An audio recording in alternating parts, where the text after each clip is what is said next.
These matches are also incense.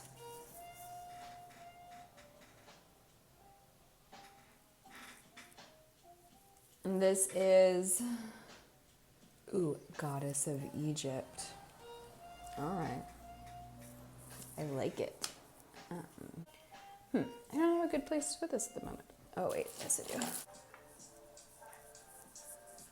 Grab your coffee. Oh my goodness, you guys. Okay, so there's so much happening in the sky right now. Happy almost new moon in Gemini. It's happening tomorrow. On May 22nd at 10:38 a.m. will be the new moon in Gemini. Typically, when I do come on to talk about new moons or full moons, it's just like a short, sweet little thing, maybe in my Instagram stories, just kind of sharing what I'm doing. 2 weeks ago for the full moon, I actually did kind of like do a little bit more of a step-by-step with it while I was going through it. And I was like, this is so nice. And I got such great feedback from a few of you that it was really helpful, that I'm gonna do bi-weekly videos, definitely, covering the full moons and the new moons each month. There will also be more information because there's a lot to talk about. So I'm also going to be putting out a Venus retrograde video in the next week or so, for the next few days, but we'll see how quickly I can turn that out. There's just so much happening in the sky. And so I definitely wanted to come on and say hi to you guys and let you know that if you are feeling a lot of confusion right now, if you're beginning to get some clarity, if you're feeling like there's a lot that's changing, and it is, it's because it is, and it's not just in our 3D reality. Literally, like the stars right now, the cosmos are talking about all of this change that we're going through. And this new moon in Gemini, this new moon is so fresh. It's kind of like this breath of fresh air. There's so much that I want to say. And I literally have notes of everything going on right now. So bear with me. I am going to do my best to be as, linear with this, but this is not linear information. So bear with me. If anything's super confusing, just leave it for now. Take what resonates. If you do have questions, you can feel free to ask me. If you want to know more about what's happening specifically for you, this is something that I'm offering. So we can get into that as well. I'd love to help you navigate through these times, just looking at what the chart is saying, what the stars are saying in your chart. Again, if you've not grabbed a cup of coffee, go ahead and do so. But let's just get this going. Let's bang this out. Gemini. Oh, happy birthday, Geminis. New moon, 2 degrees Gemini, happening 10:38 a.m. Pacific Standard Time. This new moon also has another conjunction with it, and it's a conjunction between Mercury at 20 degrees Gemini and Venus, which is in retrograde, at 20 degrees Gemini. We also have the North Node that just moved into Gemini on May 5th. The North Node spent about 2 years in Cancer, which is the sign of like home and our heart, and like where our values really are, where we can nurture ourselves and others, right? Like returning kind of home to yourself or home elsewhere. Now the North Node has shifted into Gemini. It's at 29 degrees Gemini, and it will be in Gemini for the next 18 months, 2-year period. Every 18 months or so, the nodes of the moon change positions. So we have a North Node and a South Node, and their polarities, and they They had been hanging out north node in Cancer, south node in Capricorn, and they just shifted after the past 2 years to north node in Gemini, south node in Sagittarius. So I'll get back to the new moon in a second, I promise, but I need to talk about this. So the nodal shift is the nodes. The north node represents like your true north, your destiny, your life path, how you're supposed to evolve in this lifetime to help yourself and to help others.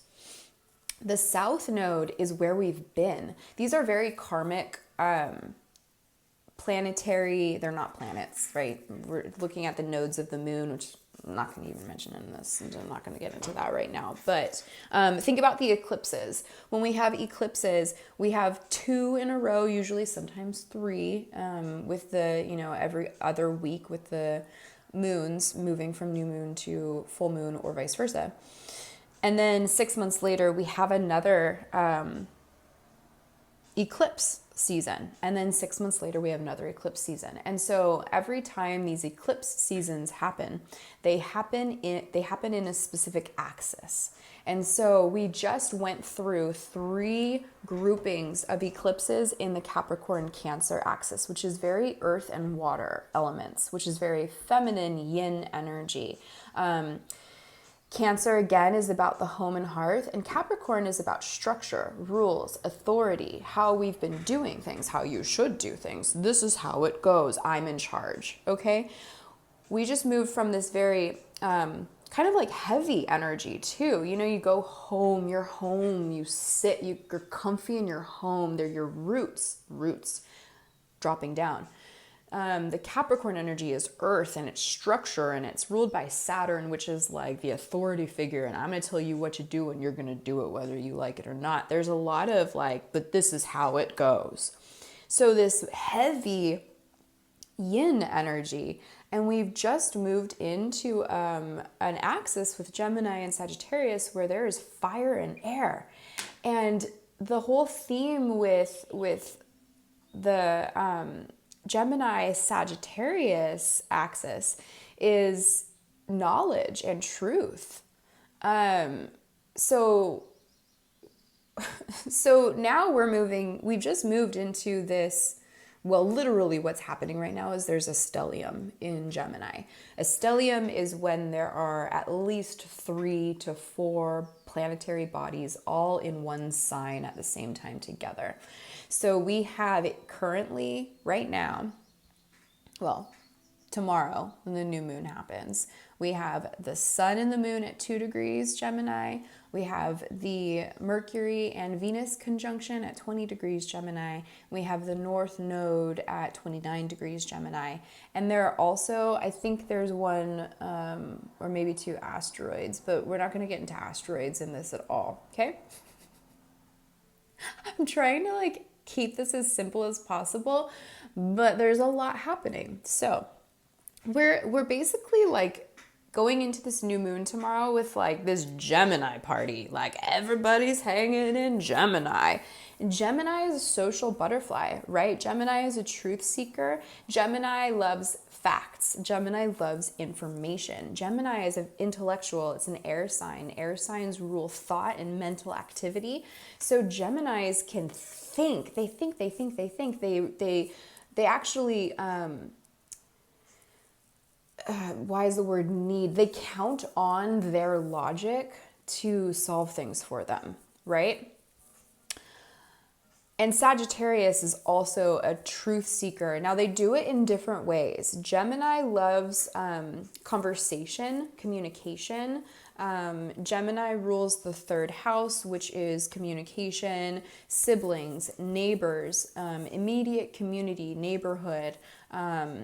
It also includes short distance traveling, so from city to city or from state to state. It's not cross seas traveling. That would be Sagittarius. So they're opposites of each other, but they share similar themes, where the theme between the two of them is this truth seeking. And so, right, Gemini will do it with people and with information and facts and communication. Sagittarius will do it by action, by going out and exploring, by seeing the larger world, higher education, spirituality, travel, long distance travel. These are the themes that rule Sagittarius. So we've just not just entered into any old like new moon like we typically would. We're like, yay, the moon and the sun are together in Gemini tomorrow. Woo! It's like, oh, wait, Mercury, the messenger, and Venus, the planet of love, are also talking in Gemini. Woo! Oh, wait, the collective, like what we're geared towards evolving to as a collective right now is the North Node, and the North Node is in Gemini. We're now taking all of these things that we've been learning or all of these things that we've just accepted, and we're questioning them. We're beginning to say like, well, God, I know we always did it that way in the past, Capricorn, but couldn't there be like a new way? There has to be a better way. There are better ways. We are literally in times right now where we are having to change so much about how we work, how we operate. You know, we're not supposed to really be with each other right now. And Gemini wants to socialize. Gemini wants to be together. Think of Gemini and Memorial Day weekend as like best friends, right? It's Gemini season. Everyone's ready to get out and have fun and catch up and party. And, you know, that's like the vibe that we're moving into. So here's where this new moon tomorrow differs from our typical new moon. So if you know anything about like the new moon or full moon rituals, new moons bring new beginnings. Full moons typically bring endings and closure. For me as an astrologer, I have always known that can flip-flop, that when a full moon comes, yes, it's ripe for endings, but if you know you've already been ending things and you're ready to begin something new, that ending just essentially is also another way to say there's a new beginning. And conversely, with new moons, it's like, ooh, plant the seeds of the new beginnings, plant the seeds of the new beginnings. Well, what also then are you no longer going to be planting the seeds of? Or what are you going to be letting go to allow this new thing to happen? So I personally have always, as you know, the past 8 years or so, as I've known about all of this, I see them as very interchangeable. And that's where we have to work with this new moon as kind of being not so much... these are the new seeds I'm going to plant, and this is going to be my new crop in the future, and this is going to work. Well, there's so much retrograde happening. I haven't even gotten into that yet, guys. I've only mentioned that Venus is retrograde. We also have Saturn retrograde as of April 24th. Venus went retrograde a week ago. Pluto went retrograde like 2 days before Venus did a week ago, and Jupiter went retrograde a week ago. So right now with this new moon and this Gemini party and the collective being like, wait, we're going to question things now. Like, wait, where's the truth? Where's the truth in this? We have all of these other planetary bodies in their like rest mode. They're going inward. They're not reflecting as much light. They're not moving forward. They're going a little bit back. They're taking a step back. Like, so much change happening. Reflection time. So with this new moon, this is like an experiment time. This is, this is something I would like to try that's new. I want to set this intention that I'm going to explore this. I'm going to experiment with this. It's not so much a new moon where it's like, I'm going to start this now and stick with it. Because of all the retrogrades happening, you might find that whatever this new moon, the intentions are that you set, you will change your mind, or it will have to change. It will not, whatever your intention is, if you're like, I'm going to plant a brand new seeds. Whatever you think that crop is going to be right now in your head, right now while you're listening to me, it's not going to necessarily turn out that way, like at all. So to use the energy tomorrow, it's a fabulous time to be a bit more like open-minded. So instead of taking on the Gemini, like I need the right answer, I am searching for the actual, like the facts, like the proven right answer.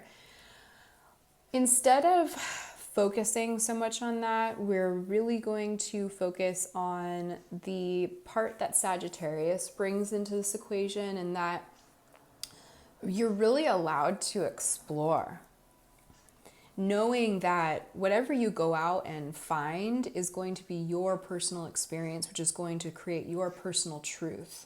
And it might not be the truth, the right answer, right? Like Gemini is searching for that. Gemini is the third sign in the wheel, in the zodiac wheel. So the zodiac wheel is literally a life cycle from Aries being the baby all the way through to Pisces being the old wise one.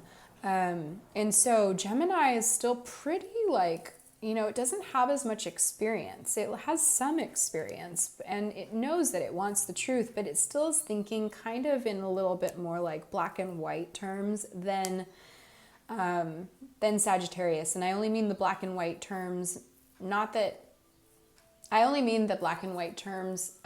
because Sagittarius is not going out thinking that they need to discover everything to discover what's right.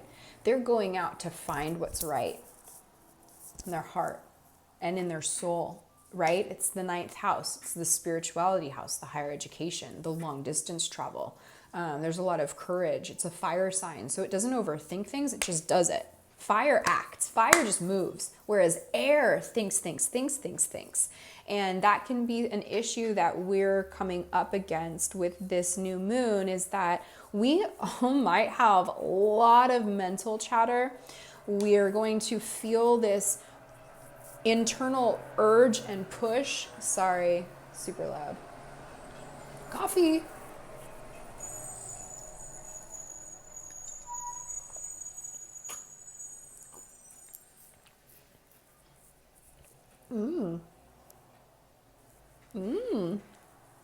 Still warm, that's nice. You know when you go like 20 minutes and you haven't taken a sip and then it's cold? So this new moon is going to kind of push us in this, like we're going to have an urging to move forward and to like start new and start fresh, especially with what we've all been going through, with lockdown and staying in and staying home and staying away from each other. Memorial Day weekend coming up and things have opened anyway. It's just like we're really going to want to move forward. But here's an issue. This new moon has 2 squares to it. Well, the new moon, so the sun and the moon in conjunction at 2 degrees Gemini is going to form a square with Mars at 6 degrees in Pisces. We also have another square from Mercury and Venus conjunct at 20 degrees Gemini to Neptune, which is 20 degrees Pisces. Okay, so squares bring conflict. They're not an easy aspect. It's like these two don't really see eye to eye. They have some things in common. Gemini and Pisces are both mutable signs. And so they're very flexible, actually. They can change. They're shiftable. They're chameleon-like. Unlike the fixed signs, Leo or Taurus or Scorpio or Aquarius are like, this is my way, or the cardinal signs, which is Aries and Cancer and Libra and Capricorn. And they're like, I'm going to start this. I'm going to initiate. Do you want to come along? Wait, what's your thought? Oh, your idea is better. I'm going to initiate that, There are these 3 different qualities, and we have a square, which is a conflict angle, forming between immutable Gemini, which Mercury is right there at 20 degrees Gemini, and Mercury is the ruler of Gemini. So it's really at home in Gemini. Mercury is the communication planet. We already talked about how much Gemini loves to communicate, right? So they're at home with one another, but they're forming a square to Neptune in 20 degrees Pisces, and Neptune rules Pisces. Neptune is the planet of illusion, of veils, of fantasies, of escape. And it rules Pisces. And Pisces is this very empathic, sensitive, sometimes, like often, needs an escape. Whether it's constructive or destructive, Pisceans really look for that escape, that and they create this beautiful vision of the world that they see, and can often be very saddened by the 3D experience of what the world really is. So we have these two, not just signs at a conflict, but we have two rulers. Like, think of these as like two kings that are like, you have the King of Swords, if we're going to do it this way, which is Gemini, being like, this is my way, I want the truth and the facts. And then you have this King of Cups, this water sign, this Piscean's like, well, I'm going to give you the poetry, and I'm going to do a little dance. And then Gemini's like, what the fuck are you saying? And the water one's like, you need to loosen up. You know, they're like, what? they're not going to see eye to eye. And that is going to, I don't know how much Siri picked up on, but she's like, ooh, that's not nice. Picked up that. Oh my. Why? Let me turn you off. Okay. All right. Music is good. Music's good. I don't know how that happened. There. Oh, it's just going to be confusion. So we're going into this new moon thinking that, like, yeah, fresh start. And we have this square of this, like, give me the truth and the facts, and this, but I'm going to show you this fantasy. And that's what we're feeling. So there's going to be confusion and illusion, especially with this Venus retrograde in the picture with Mercury here, this conjunction between them. Because when Venus is retrograde, this is the love planet, and she's going backwards.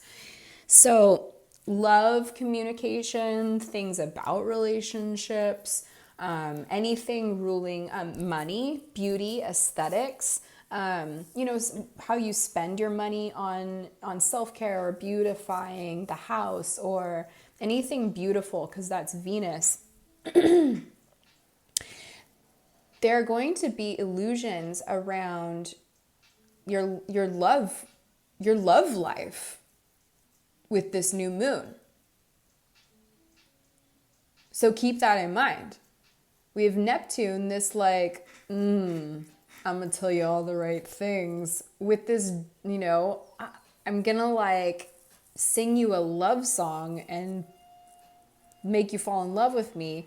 And with Gemini being in this, it's like, you know, Gemini can have integrity, but the shadow side of Gemini is this Jekyll and Hyde, Two-Face, truth bender. Right? Like, they so much want truth, but because they find out so much information, they can actually kind of easily, if they're not in integrity with themselves, with whatever's going on, and they decide to go this way, Gemini can definitely lie. Gemini can tell you one thing and do another. And it's not always because they're actually even meaning to, it's because their mentality is so fast that they, from one moment that they decide something, they very well may change their mind like a minute or an hour later, or 30 seconds, you know, later. So let me see what all I've covered on my notes. I've got all of that. Oh, this is fun. So if you want to get a little like peek into like a puzzle piece, I like it this way. So if you want a little puzzle piece around if there is some like confusing love life stuff happening and you tomorrow or right now are feeling like very solid on what's happening, keep an open mind.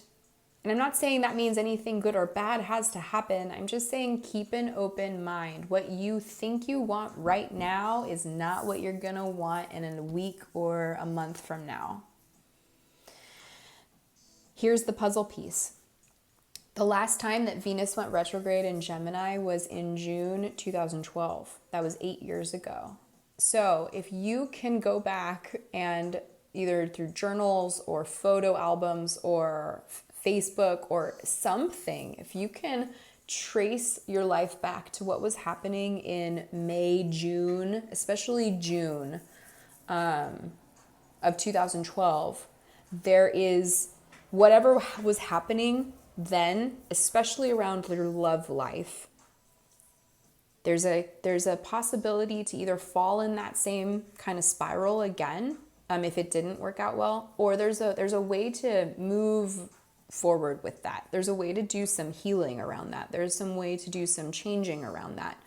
When Venus is in retrograde, it gives us a lot of power to reflect on how we love, how we fall in love, how we show love, how we create beauty, how we express it. And so look at June 2012. And if there were things happening then that you can now see and go, oh, I see what was going, you can use that to your advantage now. Okay.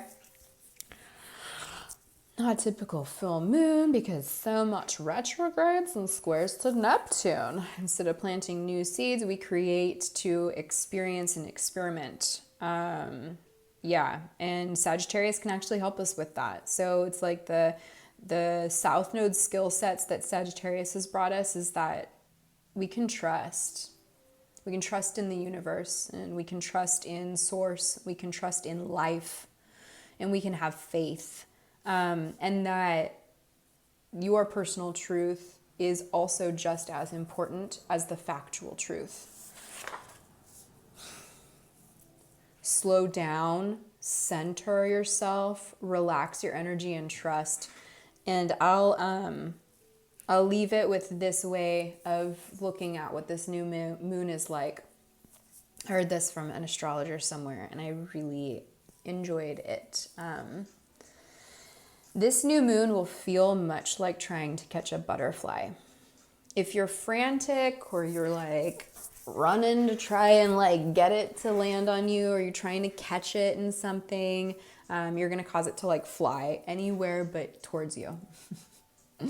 But if you step out there and you ground yourself and you center yourself and you kind of open up the feeling to it and like visualize and feel the feeling of that butterfly landing, right? If you just center yourself and allow it to happen, then the butterfly has an opportunity to come and land on you.